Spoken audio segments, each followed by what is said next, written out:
"Say hi to the sharks," my wife whispered as she pushed me off the yacht. Her lover just stood there smiling. Their plan was to steal my $3 billion fortune. But when they returned home, I was sitting there with a special gift. I'm glad to have you here. Follow my story until the end and comment the city you're watching from, so I can see how far my story has reached. My name is Bruce. I'm 56 years old, and 3 months ago my wife tried to murder me. I keep telling myself that sentence over and over because even now it doesn't feel real. 20 years of marriage, 20 years of believing Amber loved me, and it all ended with 4 words whispered in my ear as she shoved me off our yacht. "Say hi to the sharks." The water hit me like a concrete wall.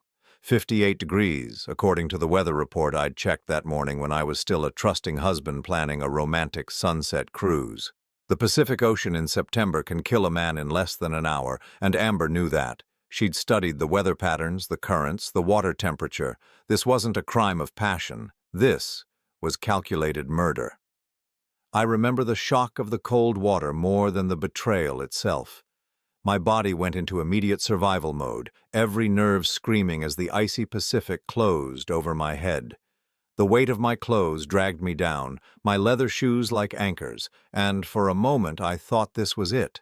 56 years of life ending because my wife wanted my $3 billion fortune more than she wanted me alive. But something kicked in, something primal. Maybe it was 20 years of early morning swims in our pool, maybe it was pure stubborn rage, but I fought my way to the surface. When I broke through, gasping and choking on salt water, the first thing I saw was our yacht, the Golden Horizon, already 100 yards away and moving fast. Amber stood on the deck next to a man I didn't recognize. Tall, dark hair, expensive clothes. He had his arm around her waist like they'd been lovers for years, not minutes. She was laughing. Actually laughing as she watched me struggle in the water that was supposed to be my grave. The sound carried across the waves, high and bright, like she'd just heard the funniest joke in the world. The man said something to her and she nodded, pointing in my direction. For a moment I thought they might come back, that maybe this was some sick joke that had gone too far. But then the yacht's engines roared louder, and they disappeared over the horizon, leaving me alone with the sharks Amber had so casually mentioned. The first fin appeared about 10 minutes later. I've never been a religious man, but floating in that endless gray water with a great white circling me like I was Sunday dinner, I found myself bargaining with whatever God might be listening. The shark was massive, at least 12 feet long, its dead black eyes studying me with the patience of a predator that knew wounded prey couldn't swim forever. My Rolex, a gift from my father before he died, showed 6:47 p.m. Sunset was in less than 2 hours. If the shark didn't kill me, the cold would. If the cold didn't kill me, the darkness would bring more sharks. I was 3 miles from the nearest shore with no life jacket, no emergency beacon, and a wife who was probably already calling my lawyer to ask about my will. The shark struck just as I was starting to feel hypothermia set in. Not a killing bite, just a test, its sandpaper skin scraping along my left shoulder as it swept past. The pain was immediate and shocking, like being dragged across broken glass, and my blood in the water turned the sea around me pink. That's when I got angry. Really, truly angry for the first time in my life. 20 years I'd given that woman everything. I'd built my tech company from nothing, working 18-hour days, missing family dinners and vacations, all so she could live like a queen. $15 million mansion in Malibu, $200,000 a month in spending money, jewelry worth more than most people's houses. I'd trusted her with my heart, my fortune, my life. And this was how she repaid me, fed to sharks like garbage while she sailed away with her lover. The anger gave me strength I didn't know I had. When the shark came back for a second pass, I grabbed a piece of floating debris from the yacht's wake, probably part of the deck furniture, and slammed it into the creature's snout. It veered away, confused by prey that fought back, and I used those precious seconds to start swimming. I don't remember much of the next 4 hours. Cold darkness, pain from the gash on my shoulder, and the constant terror of something massive rising from the depths to finish what my wife had started. My leather shoes had long since been kicked off, my wallet and phone lost to the Pacific. Everything that identified me as Bruce Morrison, tech billionaire, was gone. I was just meat in the water, fighting to stay alive one stroke at a time. The rocks appeared like a miracle, just as my strength was giving out. Sharp, black volcanic stones jutting up from the ocean floor, part of a small, uninhabited island I'd seen on nautical charts, but never bothered to visit. The waves threw me against them with enough force to crack ribs, but I held on with fingers that had long since lost all feeling. Hauling myself out of that water was the hardest thing I'd ever done. Every muscle screamed, my shoulder bled freely, and my core body temperature was low enough that I was shaking so violently I could barely grip the rocks. But I was alive. Amber's perfect murder had failed by a matter of minutes and a few hundred yards of Pacific current. I collapsed on a narrow strip of rocky beach, lungs burning as I coughed up what felt like gallons of seawater. My throat was raw from salt water and screaming, my hands cut to ribbons from the rocks, and the shark bite on my shoulder throbbed with each heartbeat. But as I lay there in the darkness, listening to the waves that had almost become my grave, I felt something I hadn't experienced in years. I felt free. For the first time in 2 decades, I wasn't thinking about stock prices or board meetings or Amber's latest shopping trip. I was thinking about survival, about the pure animal satisfaction of cheating death through strength and will. Amber thought she'd killed the weak, trusting husband who'd given her everything she wanted. She had no idea she'd just created her worst nightmare. I spent that first night shivering on the rocks, using strips torn from my shirt to bandage the shark bite as best I could. Every sound made me jump. Every shadow could be Amber and her lover returning to make sure the job was finished. But as dawn broke over the Pacific, painting the sky in shades of gold and pink, I realized something that would have made Amber sick with rage if she'd known. I was going to live. I was going to survive this. And when I was ready, when I was strong enough, I was going to find out exactly who my wife really was and what she'd done to deserve 20 years of my trust. The rescue boat appeared on the second day, drawn by the smoke from my signal fire. As the Coast Guard pulled me from those rocks, hypothermic and delirious but alive, I made them a promise I intended to keep. I told them my name was David Chen, a tourist who'd fallen from a fishing boat. Bruce Morrison, loving husband and trusting fool, was dead. The man Amber had tried to murder was someone else entirely, and he was coming home. The television in my hospital room was playing my own funeral. I stared at the screen in disbelief, watching my wife of 20 years dab at her eyes with a lace handkerchief, while the pastor spoke about my tragic accident at sea. Amber wore black Chanel, the same dress she'd worn to her mother's funeral 3 years ago. She'd always been practical about recycling expensive clothes. Such a loving husband, the pastor was saying. Bruce Morrison lived for his family, worked tirelessly to provide for those he cherished most. The camera panned across the crowd. 500 people, maybe more. Business associates, employees from Morrison Tech, neighbors from Malibu, all of them mourning a man who was very much alive, watching his own memorial service from a hospital bed in San Pedro, while nurses fussed over his shark bite and hypothermia. I'd been in the hospital for 5 days, under the name David Chen. The Coast Guard rescue had been routine enough that nobody questioned the story of a tourist falling overboard. I'd told them I was visiting from Hong Kong, spoke just enough broken English to seem believable, and paid cash for everything. The real David Chen was a business contact in Shanghai who wouldn't mind if I borrowed his identity for a few weeks. What I hadn't expected was watching Amber bury me with such convincing grief. She stepped up to the podium, and I felt my chest tighten despite everything I knew about her now. Even after she'd tried to murder me, seeing her cry over my casket did something to my heart that I hated myself for feeling. "Bruce was my everything," she said, her voice breaking in exactly the right places. 20 years wasn't long enough. I would have given anything for 20 more. The crowd murmured sympathetically. Several women in the front row were openly weeping. Amber's performance was flawless, the grieving widow who'd lost the love of her life to a cruel accident. If I hadn't lived through her pushing me off that yacht, I might have believed it myself. But then the camera caught something the mourners couldn't see. As Amber stepped down from the podium, she glanced toward the back of the church and gave the slightest nod to someone off camera. It lasted maybe 2 seconds, but it was enough. My loving widow was giving signals to her accomplice at my own funeral.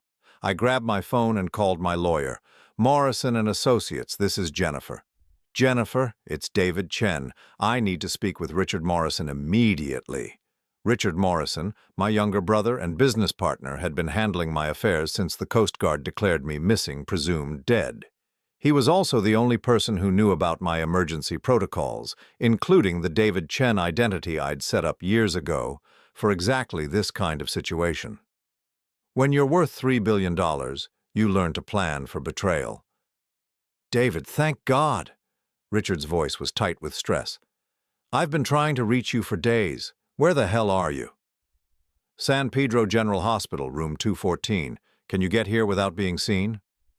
"Jesus Christ, Bruce.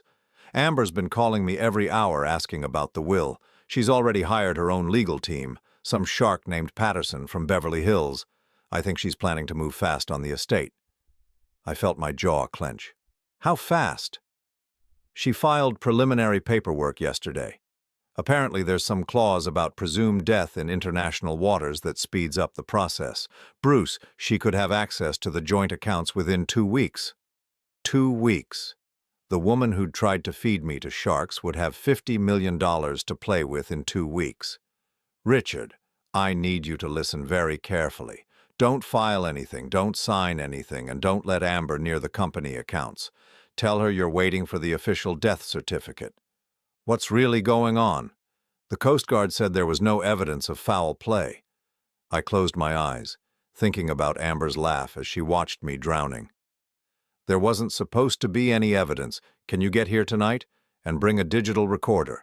I have a story to tell you that's going to make you sick." Richard arrived after visiting hours, slipping past the nurses with the confidence of a man who'd bribed his way out of more complicated situations. My brother was 52, 4 years younger than me, with the same dark hair and stubborn jaw that had made us both successful in business. But where I'd trusted too easily, Richard had always been suspicious of people's motives. One look at my face, and he knew this wasn't an accident. "Who did this to you?" His voice was deadly quiet as he took in the bandages, the bruises, the way I winced when I moved my left shoulder. "My wife." The words tasted like poison. 20 years, Richard. 20 years of marriage, and she tried to murder me for the money. I told him everything. The romantic sunset cruise that turned into an execution attempt, the man on the yacht I'd never seen before, the way Amber had laughed as the shark circled me. Richard's face went through a dozen different expressions, from disbelief to rage to something that looked like murder. "We go to the police?" he said when I finished. "Tonight we end this right now." "With what evidence?" "It's my word against hers, and I'm supposed to be dead. Besides, I want to know how deep this goes. Who's the man she was with? How long have they been planning this? What else has she been doing behind my back?" Richard pulled out his laptop and showed me something that made my stomach drop. "Bank records. She's been transferring money to offshore accounts for 6 months. $5 million so far, all from the household expense account." $5 million. I thought about all the times Amber had complained about money being tight, how she'd needed to cut back on shopping, how we couldn't afford to renovate the guest house, all while she was stealing millions to fund her escape plan. "There's more," Richard said, scrolling through financial records. "She took out 3 life insurance policies on you in the past year. 10 million, 15 million, and 25 million. Total payout would be $50 million if you died in an accident." The room felt like it was spinning. 50 million in life insurance, plus access to our joint accounts, plus her inheritance from my will. Amber stood to collect nearly $200 million from my death. No wonder she'd been planning this for months. "Richard, I need you to do something for me, and you're not going to like it." He looked up from the laptop. "What?" "I need you to let her have the joint accounts. Don't fight it, don't delay it, just let her take the money." "Are you insane? That's $50 million. I leaned forward despite the pain in my ribs. "It's bait? I want to see what she does when she thinks she's gotten away with murder. Where does she go? Who does she meet? How many people are involved in this?" Richard shook his head. "Bruce, you almost died. This woman tried to kill you and you want to give her $50 million to see what happens next? She's going to take it anyway. This way I control how she gets it. And while she's spending my money and celebrating my death, I'm going to find out exactly who my wife really is. I pulled up the news coverage of my funeral on my phone. Look at this. 300 business associates, a $5,000 casket, flowers from every high society family in California. She threw me the funeral of the year, Richard. Why? Because she's establishing her grief for the insurance companies? Partly, but look at the guest list. Look at who came to mourn the man she murdered. I scrolled through the photos, pointing out faces I recognized. There's Morrison Tech's entire board of directors. There's the mayor of Malibu. There's Senator Patterson's wife. She's not just establishing grief, she's establishing connections. Richard was quiet for a long moment, studying the photos. You think she's planning to stay in California, take over your social position? I think she's planning something bigger than just stealing my money, and I'm going to find out what. I made Richard promise not to tell anyone I was alive, not even his wife or his kids. As far as the world knew, Bruce Morrison was fish food in the Pacific Ocean. The man in the hospital bed was David Chen, a foreign tourist who'd been lucky enough to survive a boating accident. But David Chen had access to Bruce Morrison's offshore accounts, the ones Amber didn't know about. David Chen had 20 years of business contacts who owed Bruce Morrison favors, and most importantly, David Chen had nothing left to lose and all the time in the world to plan his revenge. After Richard left, I lay in the dark, thinking about the man I'd seen on the yacht. Tall, dark-haired, expensive clothes, comfortable enough with Amber to put his arm around her while they watched me drown. He wasn't just her lover, he was her partner in this, maybe even the one who'd planned it. I thought about the timing of the insurance policies, the offshore transfers, the way Amber had known exactly when the water would be coldest and the sharks most active. This wasn't the work of a desperate housewife who decided to kill her husband for money. This was professional. My phone buzzed with a text message from an unknown number. For a moment my blood ran cold, thinking somehow Amber had found me. But when I opened it, the message was even worse than I'd feared. Saw the news about the tech billionaire. Shame about the sharks. My condolences to his lovely widow. D, the man on the yacht. Somehow he knew I was alive. The text message from D changed everything. I stared at those words for an hour after Richard left, my hands shaking not from hypothermia this time, but from the realization that whoever had helped Amber try to kill me knew I was alive. Worse, he was taunting me about it.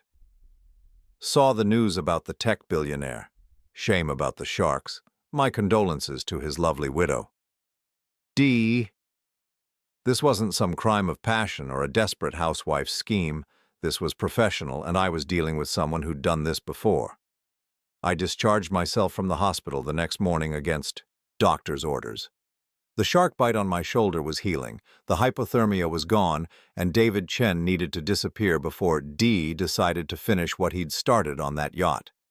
I paid my bill in cash, walked out the front door, and vanished into the sprawl of Los Angeles like a man who'd never existed. My first stop was a 24-hour internet cafe in Koreatown where nobody asked questions and everything was paid for in cash.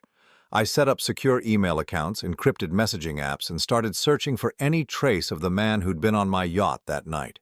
The problem was, I only had fragments. Tall, dark hair, expensive clothes, comfortable enough with violence to watch a murder without flinching. And that single initial, D, I started with Amber.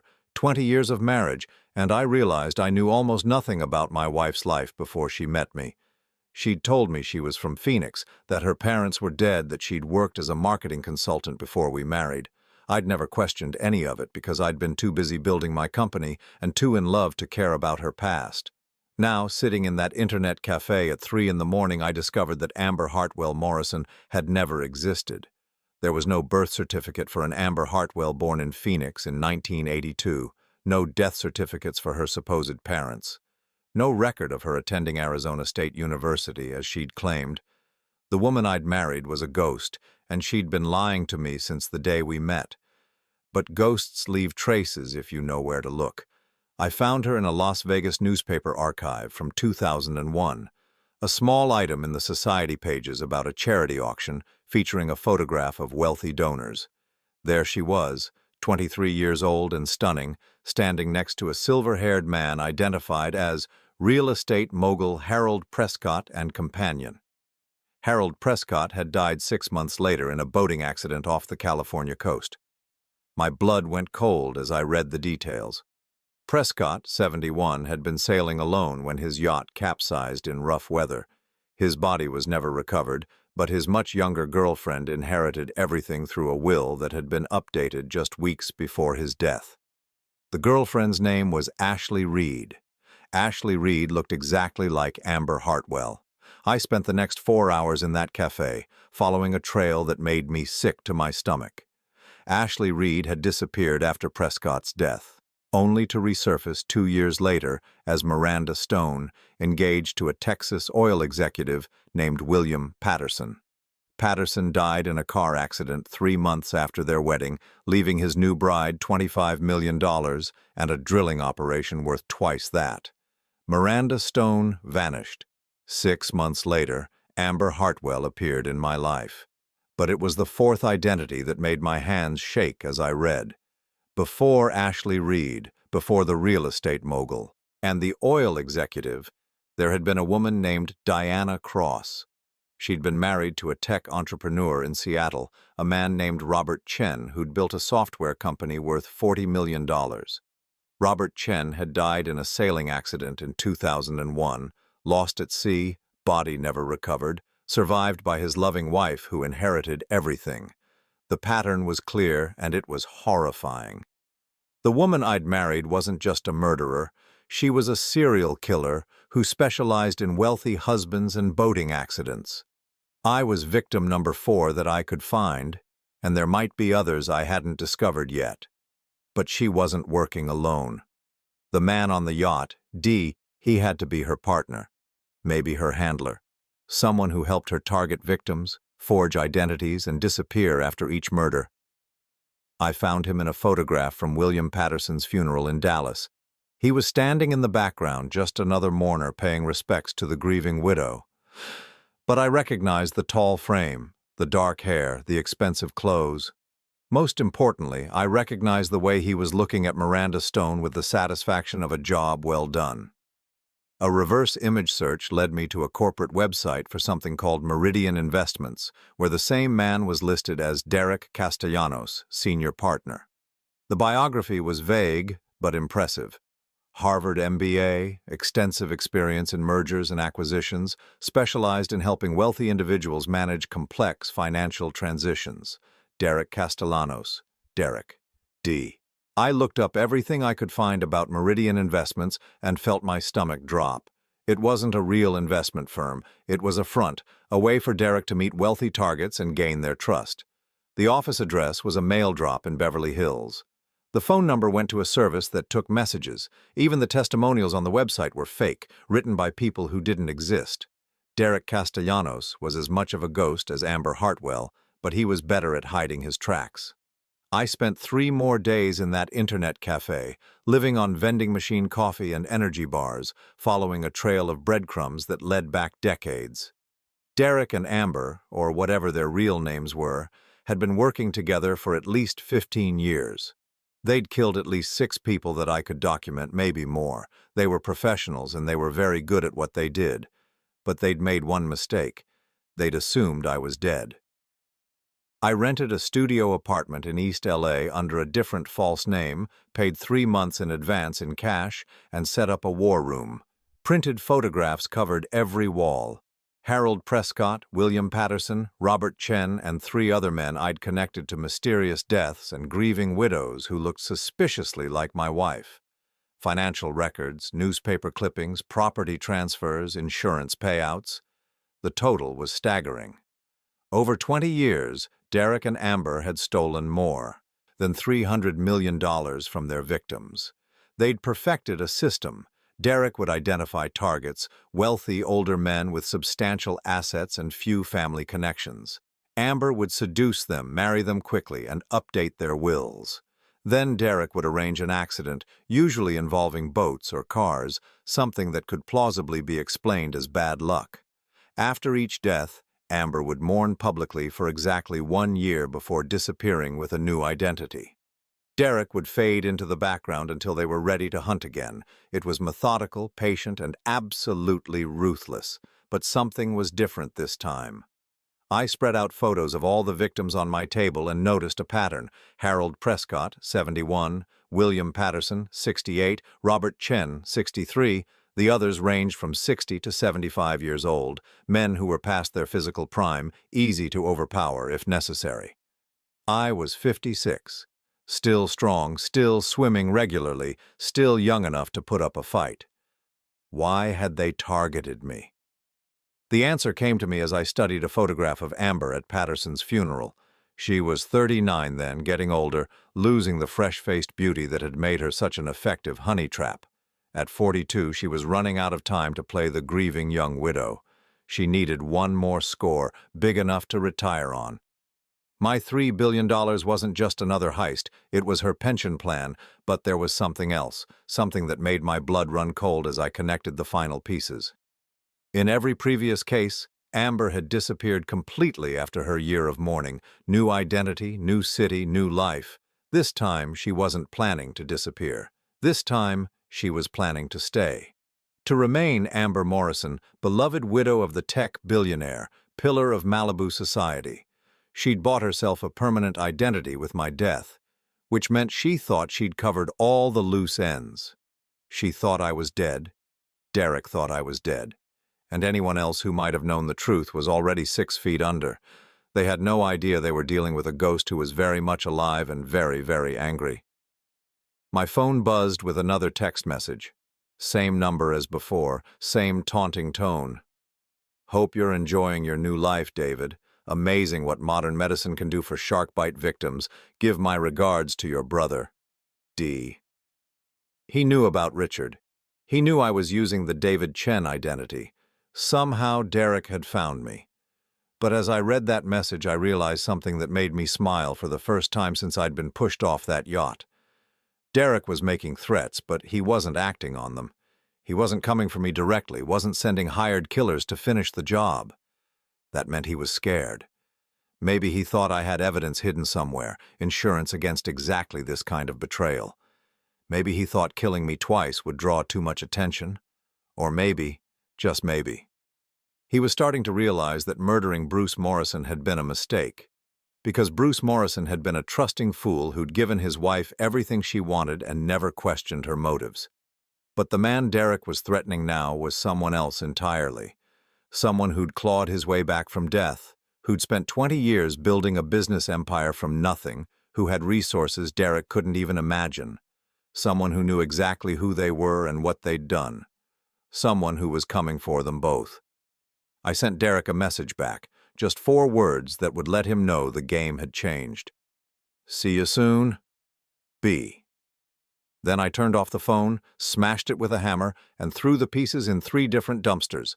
David Chen was dead now, too, but Bruce Morrison was very much alive, and he was ready to go to war. I spent 2 weeks watching my own house. From a rented car parked on Mulholland Drive, I had a perfect view of the Morrison estate in Malibu. $15 million of oceanfront property, complete with infinity pool, private beach access, and enough security cameras to make Fort Knox jealous. I'd installed those cameras myself 3 years ago when Amber complained about feeling unsafe with all the break-ins in the neighborhood. Now I was grateful for my own paranoia. Every camera fed to a secure server I controlled, which meant I could watch Derek and Amber's every move from the comfort of my surveillance nest. What I saw made me realize I'd underestimated how dangerous this situation really was.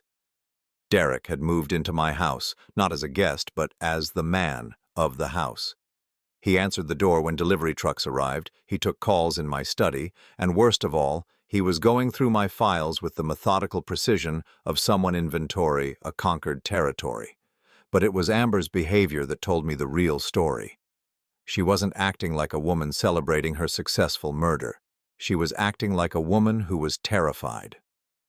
I watched her through the telephoto lens as she paced the living room, constantly checking her phone, jumping every time Derek entered the room. When she thought he wasn't looking, her face showed something I'd never seen before. Pure fear. Derek, meanwhile, was making himself comfortable with the casual arrogance of a man who'd won. He wore my clothes, slept in my bed, and treated my staff like they belonged to him. But more importantly, he was making changes to the house. Security upgrades, new locks, camera modifications. He was fortifying the place like he expected trouble. The breakthrough came on day 14 of my surveillance.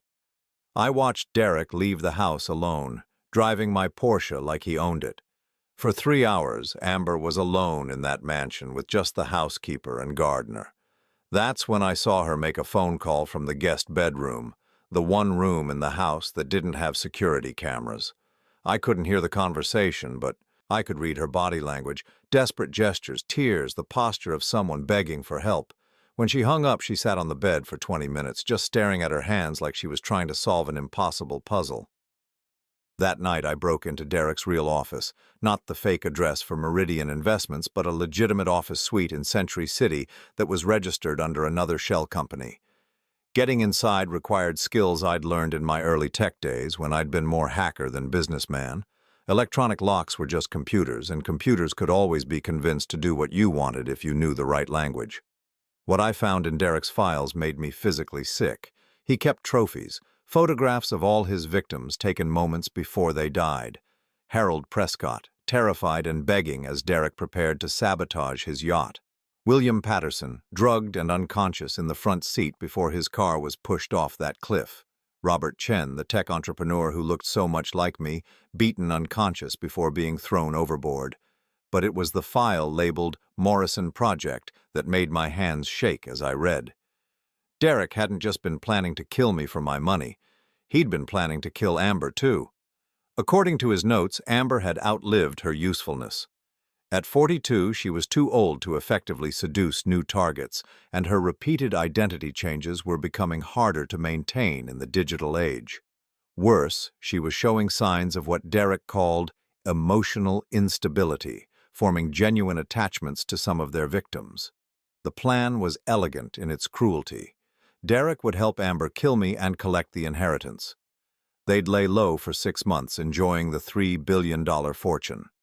Then Derek would arrange for Amber to have an accident, probably a home invasion gone wrong or a car crash on the Pacific Coast Highway.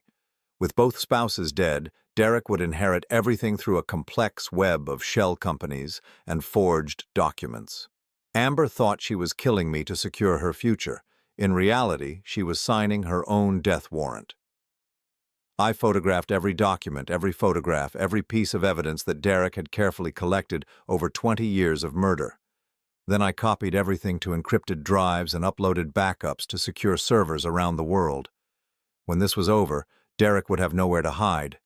But first I had to decide what to do about Amber. She'd tried to kill me. She'd laughed as sharks circled my bleeding body. She'd spent 20 years lying to my face, stealing my money and planning my death. Every rational part of my brain said she deserved whatever Derek had planned for her. But another part of me, a part I hated to acknowledge, remembered the woman who'd cried at her mother's funeral, the woman who'd held my hand during my father's last days in the hospital, the woman who'd seemed genuinely happy during our early years together before the money and the luxury and whatever demon Derek had put in her head. Maybe she'd been faking all of it. Maybe every moment of apparent love had been calculated manipulation, but maybe, just maybe, there'd been something real buried under all the lies. Either way, I couldn't let Derek murder her. Not because I loved her anymore, but because I refused to let that monster win. I started planning my return from the dead. The timing had to be perfect. Derek was clearly paranoid about loose ends, which meant he'd move against Amber soon. Based on his notes, he was waiting for the life insurance payouts to clear, probably another 2 to 3 weeks. Once he had access to the $50 million in policies, plus the inheritance money, Amber would become expendable. I needed evidence that would convince the authorities, a plan that would expose both of them, and most importantly, a way to stay alive long enough to see justice done. The evidence was already handled. 20 years of Derek's carefully documented murders, plus financial records showing the pattern of inheritance theft, plus my own testimony about the yacht incident. That was enough to put him away forever. The plan was more complex. I couldn't just walk into a police station and announce I was alive. Derek had too many resources, too many escape routes.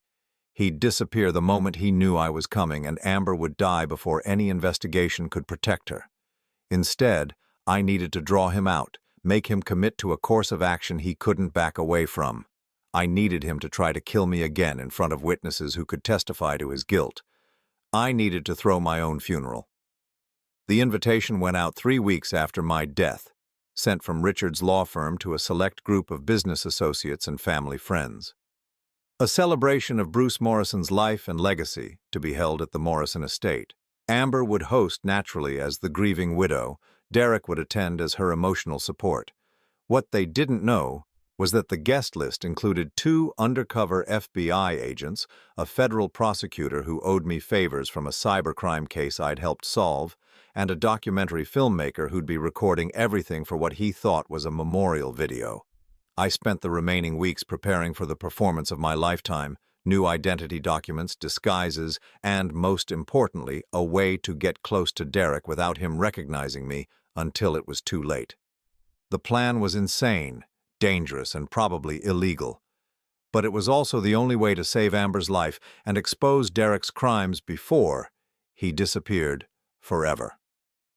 On the morning of my own memorial service, I stood in my hotel bathroom, staring at my reflection as I prepared to become someone else one more time.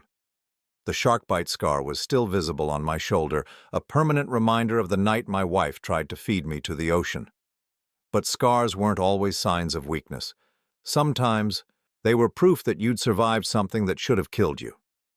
Derek had made one crucial mistake when he'd pushed me off that yacht. He'd assumed that a wealthy, comfortable man would give up when faced with death.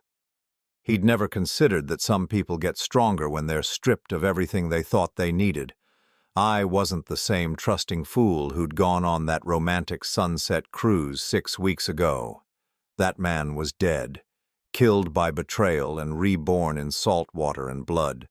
The man getting ready to attend his own funeral was someone Derek had never met. Someone who'd learned that love could be a lie, that family could be a weapon, and that the only person you could truly trust was yourself. Someone who was about to remind Derek Castellanos why you should never try to murder a man who has nothing left to lose. As I adjusted my disguise one final time, I thought about the conversation I'd overheard between Derek and Amber 3 days ago, picked up by the listening device I'd planted in my own study. Derek had been explaining his plans for after the insurance money cleared. A trip to Europe, he'd said, just the 2 of them. A romantic getaway to celebrate their new life together. Amber had agreed enthusiastically, but I'd caught the tremor in her voice, the fear she was trying so hard to hide. She knew what Derek was really planning. She knew that trip to Europe was going to be one way for only one of them. In 6 hours, I'd walk into my own memorial service. Derek would see a stranger in the crowd, another mourner paying respects to the man he'd murdered. Amber would play the grieving widow one more time, not knowing she was performing for her own killer. And somewhere in the middle of that perfectly orchestrated lie, Bruce Morrison would rise from the dead to settle accounts with the people who'd tried to bury him. The sharks hadn't finished me. The ocean hadn't claimed me. And Derek Castellanos was about to learn why some ghosts don't stay buried. I walked into my own memorial service wearing the face of a stranger. The makeup artist I'd hired had done incredible work. Prosthetic cheekbones, colored contact lenses, a carefully styled beard, and enough subtle changes to alter my bone structure without looking obviously fake. To anyone who didn't know me intimately, I was just another mourner paying respects to the late Bruce Morrison. The estate looked exactly as I'd imagined it would for my funeral.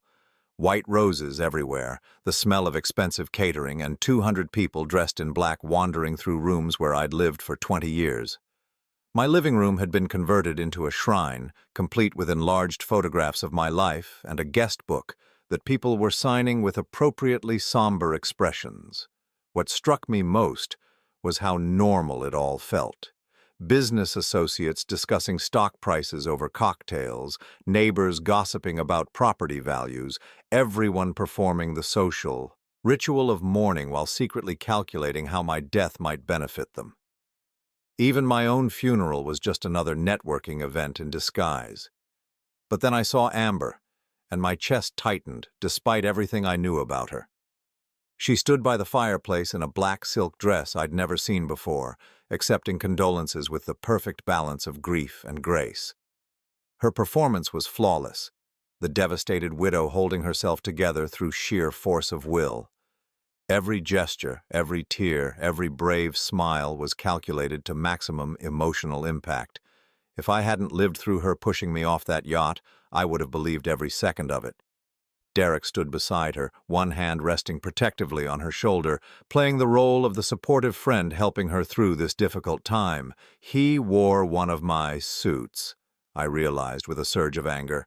My charcoal gray Armani, tailored specifically for my build but fitting him well enough that most people wouldn't notice. The sight of him wearing my clothes while comforting my would-be widow at my own funeral was almost enough to make me blow my cover right there. But I forced myself to stay calm, to remember why I was here. Scattered throughout the crowd were the people who would make this work. Agent Sarah Martinez from the FBI's White-Collar Crime Division, disguised as a representative from a tech industry magazine. Federal prosecutor James Chen, posing as a business associate from Silicon Valley. Documentary filmmaker Rebecca Walsh, openly filming what everyone thought was a memorial video. They were recording everything, waiting for my signal to move. I accepted a glass of wine from a passing waiter and mingled with the crowd, listening to conversations about my life and legacy.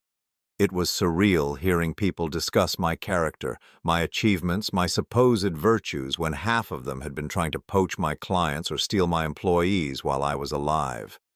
But it was the conversation I overheard between Derek and Amber that made my blood run cold. "The insurance adjuster called this morning," Derek was saying, his voice low enough that only someone with my trained hearing could pick it up. "Everything clears next week. $50 million, free and clear." Amber nodded, but her smile looked strained. "And after that?" "After that, we celebrate. I've booked us that trip to Monaco we discussed. First-class flights, presidential suite at the Hotel Hermitage. We'll toast Bruce's memory in style." Monaco. According to Derek's files, that's where two of his previous partners had died in convenient accidents. Amber didn't know it yet, but she was agreeing to her own execution. I moved closer, pretending to examine one of the photo displays while I listened to their conversation. "Derek?" Amber's voice was barely a whisper. "What if someone finds out? What if they investigate?" Derek's laugh was soft and confident. "Who's going to investigate? Bruce fell off a yacht and drowned. Tragic accident happens all the time. The Coast Guard closed the case, the insurance companies are paying out, and in 6 months everyone will have forgotten this ever happened. But what if he—" Amber stopped herself, glancing around nervously. "What if he what?" Derek's voice sharpened slightly. "What if he survived? Amber, I watched him go into that water. I saw the sharks circle him. Nobody survives that." I felt a grim satisfaction as I watched Amber's face pale. She was starting to understand that Derek wasn't the careful, methodical partner she'd thought he was. He was a psychopath who enjoyed killing, and she was beginning to realize she might be next. But Derek wasn't finished. Besides, even if by some miracle he did survive, what's he going to do? Tell everyone his wife tried to murder him? He has no proof, no witnesses, nothing but a story that makes him sound like a paranoid lunatic. The man is legally dead, Amber. Dead men don't file police reports. That was my cue. I set down my wine glass and walked directly toward them, my heart hammering against my ribs. 20 feet away, Derek was still talking, oblivious to the fact that the dead man he was discussing was approaching from behind. 15 feet. Amber looked up and her eyes swept past me without recognition. The disguise was holding. 10 feet. Derek turned slightly, and for a moment I thought he might recognize something familiar in my posture or my walk, but his gaze passed over me like I was just another mourner. 5 feet. I could hear my own heartbeat pounding in my ears as I stopped directly behind Derek, close enough to touch his shoulder. Then I spoke, using my normal voice for the first time in 7 weeks. "Hello, Derek.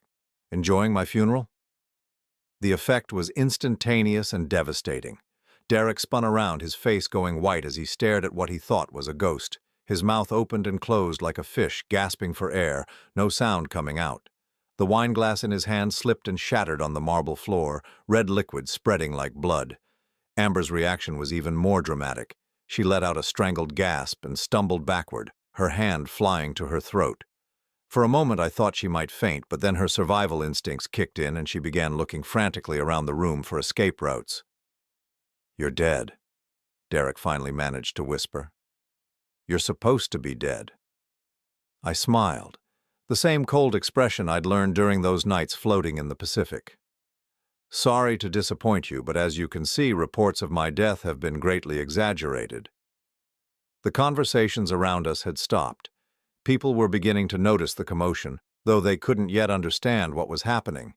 They saw a stranger confronting the grieving widow and her friend, but they didn't yet realize they were witnessing a resurrection. Derek's hand moved toward his jacket pocket, and I caught the flash of metal. Gun. I'd expected this, but it still sent adrenaline surging through my system. "I wouldn't," I said calmly.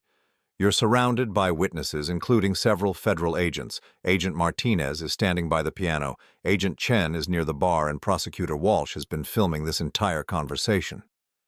Derek's eyes darted around the room, finally understanding the trap I'd set. His face went from white to red as rage replaced shock. "You bastard," he snarled. "Do you have any idea what you've done? What this will cost?" "I know exactly what it will cost," I replied. "It will cost you your freedom, your money, and your life. But more importantly, it will cost you something you value more than any of those things, your sense of control." Amber found her voice finally. "Bruce, I can explain—" "No!" I cut her off, my voice sharp enough to make her flinch. "You can't explain. There is no explanation for 20 years of lies, no explanation for theft, for murder, for pushing your husband into shark-infested water and laughing while he fought for his life." The room had gone completely silent now. 200 people frozen in place as they watched the impossible scene unfolding before them, the dead man confronting his killers at his own funeral.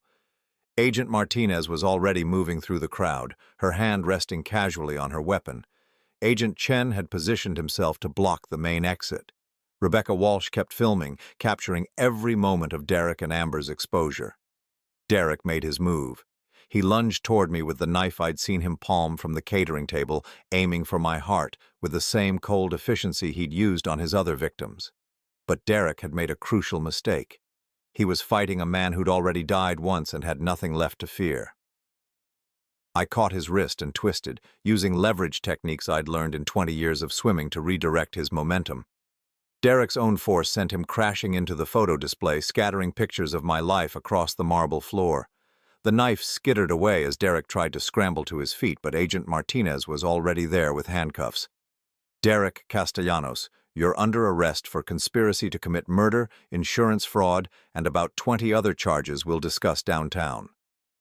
As the cuffs clicked shut, Derek looked at me with pure hatred. "This isn't over," he said. "You have no idea who you're dealing with." I leaned close enough that only he could hear my reply. "Actually, I know exactly who I'm dealing with. A coward who preys on people's trust, who's never faced a victim who fought back. But here's what you don't understand, Derek. I'm not a victim anymore. I'm your worst nightmare." Amber had collapsed into one of the chairs, her perfect composure finally cracking. She looked up at me with an expression I couldn't quite read. Fear, certainly. Regret, maybe. But also something that might have been relief. "The Monaco trip is canceled," I told her as Agent Chen approached with a second pair of handcuffs. "But don't worry. The federal government provides excellent accommodations, 3 meals a day, medical care, and all the time you need to think about what you've done." As they led Amber away, she turned back to look at me one last time. "Bruce," she said, her voice breaking, "I'm sorry." I wanted to feel something, Anger, satisfaction, maybe even pity. But all I felt was empty. The woman I'd loved for 20 years had never existed. She'd been a character in a play, performed by an actress who'd gotten so deep into her role that maybe she'd forgotten who she really was. "So am I replied, and I meant it. The memorial service ended with my guests filing police reports instead of signing condolence cards. The catering staff found themselves serving coffee to FBI agents instead of mourners. My resurrection had turned what should have been a celebration of my life into the exposure of crimes spanning 2 decades. As the last of the guests were escorted out for questioning, I stood alone in my living room, surrounded by the wreckage of my former life. Broken wine glasses, scattered photographs, police tape, and the ghost of 20 years' worth of lies. Richard appeared beside me, his face still shell-shocked from everything he'd witnessed. "What now?" he asked. I looked around the room one more time, then headed for the door. Now I start living. 6 months after my resurrection, I was sitting on a beach in the Bahamas, watching the sunrise paint the Caribbean in shades of gold and pink. The island was small, uninhabited except for me and the caretakers who came by boat twice a week with supplies. 12 acres of white sand and palm trees, purchased through a shell company that couldn't be traced back to Bruce Morrison. As far as the world knew, I was still in Los Angeles, still running Morrison Tech, still living in that mansion in Malibu that held too many ghosts. But the real Bruce Morrison had died the night Amber pushed him off that yacht. The man who'd survived was someone else entirely, someone who understood that wealth without trust was worthless, that love without honesty was poison, and that sometimes the only way to truly live was to walk away from everything you thought you needed. The trials had been everything I'd hoped for and more. Derek Castellanos was serving 6 consecutive life sentences without the possibility of parole. The evidence I'd gathered, combined with testimony from the families of his other victims, had painted a picture of a serial killer whose sophistication had allowed him to operate for decades.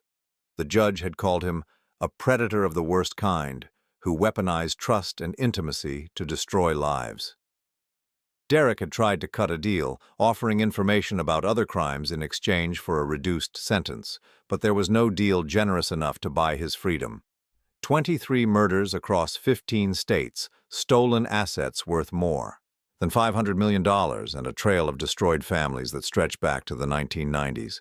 He would die in prison, and I slept better knowing that. Amber's case had been more complex. Her lawyers had argued that she was as much a victim as anyone else, manipulated and controlled by Derek from the time she was barely out of her teens. There was some truth to that. The real Amber, the woman beneath all the false identities, had been a runaway from Phoenix whose drug-addicted mother had sold her to Derek when she was 19 years old. Derek had trained her, shaped her, turned her into the perfect weapon for his schemes. For 23 years, she'd lived without a real identity, without genuine relationships, without anything but the role he'd created for her to play. But she'd also pushed me off that yacht. She'd laughed as sharks circled me. She'd spent 20 years lying to my face while planning my murder. The jury had struggled with her case for 3 weeks before reaching a verdict. Guilty on charges of conspiracy to commit murder, insurance fraud, and accessory to multiple felonies. 25 years in federal prison, with the possibility of parole after 15. She would be 57 when she got out if she lived that long. Old enough to understand what she'd lost, young enough to maybe build something real with whatever years she had left. I'd testified at both trials, of course, faced them both in court and told my story to a jury of 12 strangers who'd looked at me like I was a man returned from the dead, which in many ways I was. The prosecution had been thorough, professional, focused on justice rather than revenge. But the defense attorneys had been brutal in their cross-examinations, trying to paint me as a bitter husband seeking retribution rather than a victim seeking justice.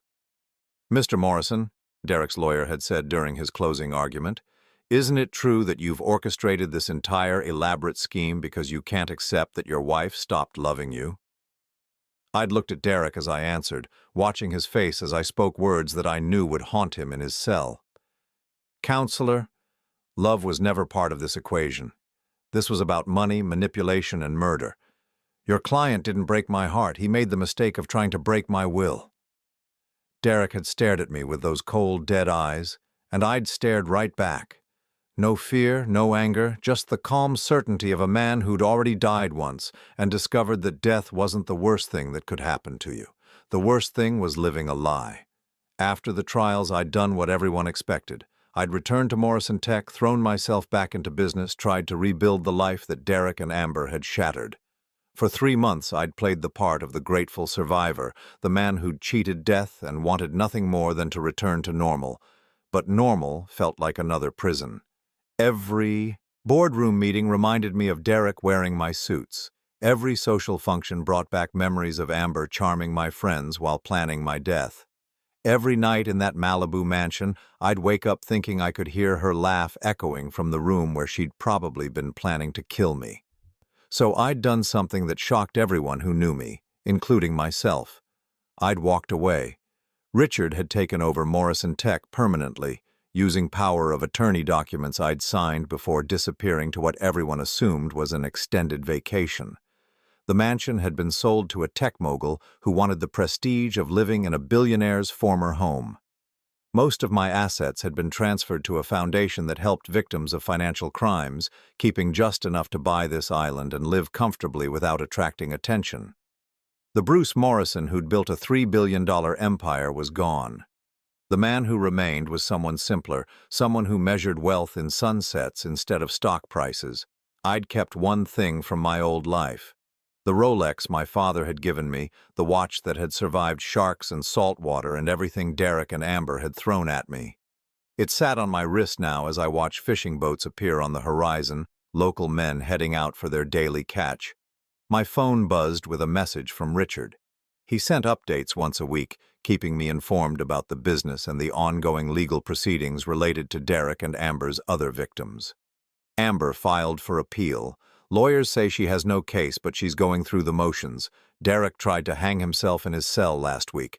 Guards found him in time. Thought you should know. R. I deleted the message without replying. Derek and Amber belonged to my past, and I'd learned not to look backward.